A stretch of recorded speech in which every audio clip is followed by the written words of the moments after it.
देखिए, आज से हमारा गणित का नया चैप्टर, नया अध्याय स्टार्ट हो रहा है ना। आज से हमारा गणित का नया अध्याय, और हमारी गणित का अध्याय 7, गणित के अध्याय 7 का नाम है त्रिभुज। त्रिभुज, त्रि का मतलब होता है 3 और भुज का मतलब होता है भुजा, है ना, भुजा।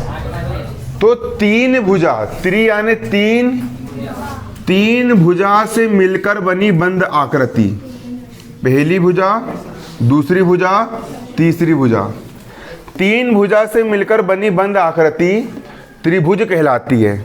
इसको ट्रायंगल बोलते, क्या बोलते? ट्रायंगल, है ना। 3 भुजा से मिलकर बनी आकृति त्रिभुज कहलाती है। ये होता है हमारा त्रिभुज, है ना। अब हम पढ़ेंगे, सबसे पहले हम इस चैप्टर में पढ़ेंगे सर्वांग समता, सर्वांग सम आकृतियां। सर्वांग समता क्या होती है, सर्वांग सम आकृतियां क्या होती है। ऐसी दो आकृति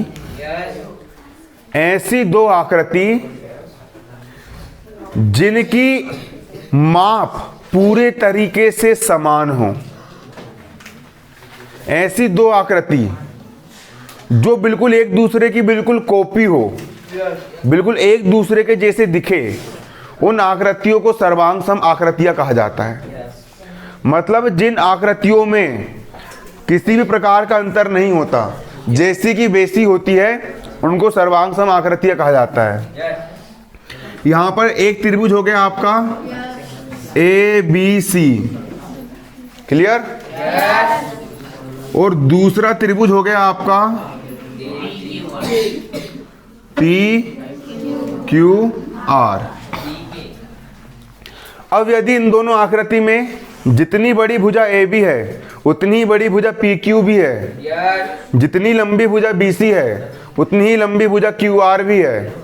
जितनी लंबी भुजा AC है, उतनी ही बड़ी भुजा PR भी है। अगर तीनों भुजाएं बराबर है और इन दोनों के बीच का कोण और इन दोनों के बीच का कोण भी बराबर है, ये दो भुजा के बीच का कोण और ये दो भुजा के बीच का कोण भी बराबर है, और ये दो भुजा का कोण, बीच का कोण और ये दो भुजा के बीच का कोण भी क्या है, बराबर है, तो इन आकृतियों को अपन क्या बोलेंगे, सर्वांग सम आकृति। सर्वांग सम मतलब सभी प्रकार से एक दूसरे के कैसी हो, समान हो, उन आकृतियों को अपन क्या कहते हैं, सर्वांग सम आकृतियां। उदाहरण के तौर पर ये किताब दिख रही है, इस किताब का ये वाला पन्ना दिखा, और इस किताब का ये वाला पन्ना पूरा सर्वांग सम है। मतलब ये वाले पन्ना, जितना बड़ा ये वाला पन्ना है, उतना ही बड़ा ये वाला पन्ना भी है, और ये वाला पन्ना ये वाले पन्ने को पूरी तरीके से ढक ले रहा है। तो ये दोनों आकृति कैसी है, सर्वांग सम। मेरे हाथ की ये हथेली दिख रही है और मेरे हाथ की दूसरी हथेली, आकृति समान है, एक के ऊपर एक पूरी ढक ली, तो ये दोनों आकृति कैसी है, सर्वांग सम है। कैसी आकृतियां है, सर्वांग सम। क्या हो गया वहां पर बेंच पूरी खाली है, जगह क्यों नहीं बन रही। बैग नीचे रखो सब, बैग नीचे। बेंच बैठने के लिए, बैग रखने के लिए नहीं है, साइड में रखो बैग। बेंच बैग रखने के लिए नहीं है ना। देखो, सर्वांग सम आकृति का मतलब ये होगा कि ऐसी दो आकृति जो पूरे तरीके से एक दूसरे के समान हो, उन आकृतियों को सर्वांग सम आकृति बोलेंगे। क्लियर। लेकिन अगर मैंने बोल दिया कि मेरा ये वाला हाथ दोनों सर्वांग सम है, दिख तो रहा है सर्वांग सम, लेकिन प्रूव करने के लिए बोल दिया, हम नहीं मान रहे भी तुम्हारा हाथ सर्वांग सम है, प्रूव करो। कैसे करोगे प्रूव, तो फिर ऐसे नहीं, फिर पूरा नापना पड़ेगा मेरे को, ये उंगली की लंबाई, ये उंगली की लंबाई, ये उंगली की लंबाई नापना पड़ेगा, और फिर बताना पड़ेगा कि ये उंगली इतने सेंटीमीटर की है। तो उसी प्रकार अपन को बताना है कि ये दोनों त्रिभुज सर्वांग सम है या नहीं है। हमको ये बताना है, क्या बताना है? मैं बाहर कर दूंगा यार, पगला ही मत करो। हमको ये बताना है कि एक त्रिभुज यहाँ पर ये वाला बना है, त्रिभुज ABC, और दूसरा त्रिभुज हमारा बना है त्रिभुज PQR। अब ये दोनों त्रिभुज सर्वांग सम है या ये दोनों त्रिभुज सर्वांग सम नहीं है? दिख तो रहा है सर्वांग सम है ना? उसके लिए हमको सिद्ध भी करना पड़ेगा कि ये दोनों त्रिभुज सर्वांग सम है अथवा नहीं है। देखो एक नियम समझो, यहां पर एक वृत्त ये वाला हो गया, इसकी त्रिज्या 3 सेंटीमीटर है, और एक और वृत्त यहां पर ये वाला हो गया, इसकी त्रिज्या भी 3 सेंटीमीटर है। जब त्रिज्या 3 सेंटीमीटर है, 3 सेंटीमीटर है, मतलब दोनों वृत्त बराबर हुए, तो दोनों वृत्त क्या होंगे? सर्वांग सम होंगे। क्या होंगे? ये व्रत होते हैं। व्रत मतलब जो गोल आकृति बनते हैं उनको क्या कहते हैं? व्रत कहते हैं, व्रत कहते हैं। और इसको क्या बोलेंगे? इसको वर्ग बोलते हैं। वर्ग, वर्ग की चारों भुजाएं बराबर होती है ना? वर्ग की चारों भुजाएं बराबर होती है। अगर ये 4 सेंटीमीटर है तो ये भी 4 सेंटीमीटर, ये भी 4 सेंटीमीटर, ये भी 4 सेंटीमीटर, और ये आपका दूसरा वर्ग हो गया, इसकी भी भुजा 4 4 4 4। अगर वर्ग की एक भुजा, अगर दोनों वर्गों की भुजा बराबर हो तो वर्ग भी कैसे होंगे? सर्वांग सम होंगे। कैसे होंगे? अब त्रिभुज में सर्वांग समता सिद्ध करने के नियम, सबसे पहले मैंने आपको लिखवाया था, कौन सा नियम? भुजा कोण भुजा सर्वांग समता लिखवाया था। देखो पहला होता है आपका, अच्छे समझो बारीकी से, अब भी पूछ रहा हूं, जस्ट अब भी, भुजा कोण भुजा सर्वांग समता। भुजा को अंग्रेजी में बोलते साइड। क्या बोलते? साइड। भुजा यानी साइड, कोण मतलब एंगल, एंगल, फिर भुजा मतलब साइड, साइड एंगल साइड, भुजा कोण भुजा सर्वांग समता। यदि किन्हीं दो त्रिभुजों में, यदि, अभी पूछ रहा हूं परिभाषा, यदि किन्हीं दो त्रिभुजों में पहले त्रिभुज की दो भुजा, पहले त्रिभुज की दो भुजा और उन दोनों भुजा के बीच का कोण, और उन दोनों भुजा के बीच का कोण, और दूसरे त्रिभुज की दो भुजा और दूसरे त्रिभुज की दो भुजा और उनके बीच का कोण, और उनके बीच का कोण बराबर हो तो दोनों त्रिभुज सर्वांग सम होते हैं। ये लिखवा था अभी।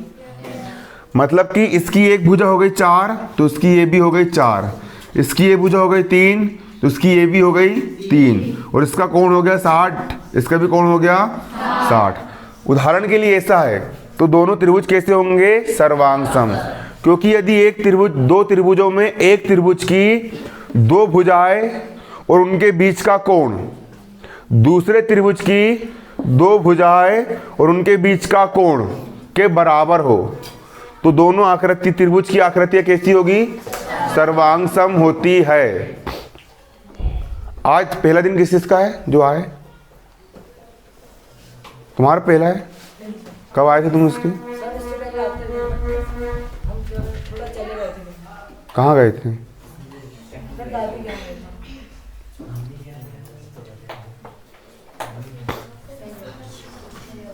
देखो ये दोनों आकृतियां कैसी कहलाएगी? सर्वांग सम आकृतियां कहलाएगी। क्लियर? कौन सी आकृति कहलाएगी? सर्वांग सम आकृतियां कहलाती है। आ रहा समझ में आप लोग को? ये दोनों आकृति कहलाती, सर्वांग सम आकृतियां कहलाती है। यदि एक त्रिभुज की दो भुजाएं और उनके बीच का कोण दूसरे त्रिभुज की दो भुजाएं और उनके बीच के कोण के बराबर हो तो दोनों त्रिभुज सर्वांग सम होते हैं। कौन बताएगा? कौन बताएगा?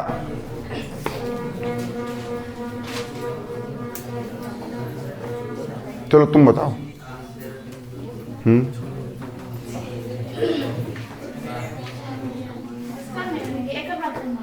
यदि एक त्रिभुज की दो भुजाएं और उनके बीच का कोण दूसरे त्रिभुज की दो भुजाएं और उनके बीच का कोण के बराबर हो तो दोनों त्रिभुज सर्वांग सम होते हैं। यदि एक त्रिभुज की दो भुजाएं और उनके बीच का कोण दूसरे त्रिभुज की दो भुजाएं और उनके बीच के कोण के बराबर हो तो वह सर्वांग सम कहलाता है। वेरी गुड है ना, तुम मत है ना, वेरी गुड है ना। हो गया आपका। अब देखिए अगला आपका क्या होता है। अगली सर्वांग समता का नियम मैंने आपको बताया था, कोण भुजा कोण सर्वांग समता बताया था मैंने आपको। तो सर्वांग समता लिखते कैसे मालूम है? यदि दोनों त्रिभुज सर्वांग सम हो गए ना तो लिखने का तरीका त्रिभुज ए बी सी, त्रिभुज ए बी सी और त्रिभुज पी क्यू आर, त्रिभुज पी क्यू आर और दोनों त्रिभुज सर्वांग सम। ये होता है सर्वांग सम का निशान। बराबर के ऊपर एस को आड़ा कर दो, है ना, तो सर्वांग सम का चिन्ह बन जाता है। अब अगली सर्वांग समता का नियम होता है आपका, क्योंकि स्वाभाविक सी बात है ना, जब दो भुजा उनके बीच कोण बराबर होगा ना तो इसकी तीसरी भुजा और इसकी तीसरी भुजा ऑटोमेटिक बराबर हो जाएगी। अगला होता है आपका कोण भुजा कोण। कोण मतलब एंगल ए, भुजा मतलब साइड एस और कोण यानी angle A S A, angle side angle, कोण भुजा कोण सर्वांग समता। अब इसमें देखो इसमें कैसे होता है। दो त्रिभुज सर्वांग सम होते हैं यदि पहले त्रिभुज के दो कोण और उनके बीच की भुजा और दूसरे त्रिभुज के दो कोण और उनके बीच की भुजा के बराबर हो। जैसे कि पहला त्रिभुज है, इसका एक कोण 60 का हो गया, एक 50 का हो गया, और इस त्रिभुज में भी एक कोण 60 का हो गया और एक 50। ये भुजा हो गई आपकी 4 सेंटीमीटर और ये भुजा भी होगी आपकी 4 सेंटीमीटर। यदि एक त्रिभुज के दो कोण और उनके बीच की भुजा दूसरे त्रिभुज के दो कोण, दूसरे त्रिभुज के दो कोण और उनके बीच की भुजा के बराबर हो तो दोनों आकृतियां सर्वांग सम होती है। दोनों आकृतियां सर्वांग सम होती है। क्लियर? यदि एक त्रिभुज के दो कोण और उनके बीच की भुजा दूसरे त्रिभुज के दो कोण और उनके बीच की भुजा के बराबर होती है तो दोनों आकृतियां सर्वांग सम होती है। कौन बताएगा? कोई बता सकता है? बताओ। यदि एक त्रिभुज के दो कोण के बीच की भुजा दूसरे त्रिभुज के दो कोण के बीच की भुजा के बराबर होती है तो ये सर्वांग सम। वेरी गुड, बहुत शानदार है ना, बहुत शानदार, वेरी गुड है ना। क्लियर बन जाएगा, है ना। अब अगला होता है हमारा, अगली सर्वांग समता हमारी तीसरे नंबर की, हमारे तीसरे नंबर की है कोण भुजा सर्वांग समता। कोण यानी एंगल, कोण यानी एंगल, भुजा यानी side, angle angle angle angle side, कोण भुजा सर्वांग समता। अब देखिए कोण भुजा सर्वांग समता में क्या होता है।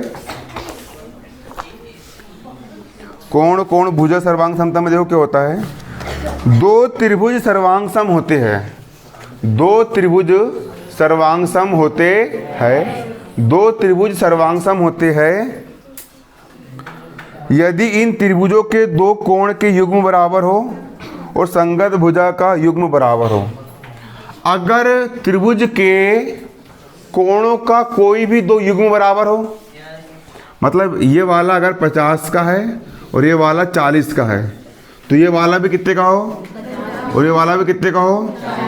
कोण दो कोण बराबर हो गए और एक कोई भी एक भुजा संगत, ये वाली भुजा 5 की तो ये वाली भुजा कितनी की हो गई 5 की। यदि दो त्रिभुजों के दो संगत कोण, इसका संगत कोण ये वाला कहलाएगा और इसका संगत कोण ये वाला कहलाएगा। यदि दो त्रिभुजों के संगत कोण बराबर हो और कोई भी एक संगत भुजा बराबर हो तो दोनों त्रिभुज कैसे होते हैं? सर्वांग सम होते हैं। दोनों त्रिभुज होते हैं कैसे? सर्वांग सम होते हैं।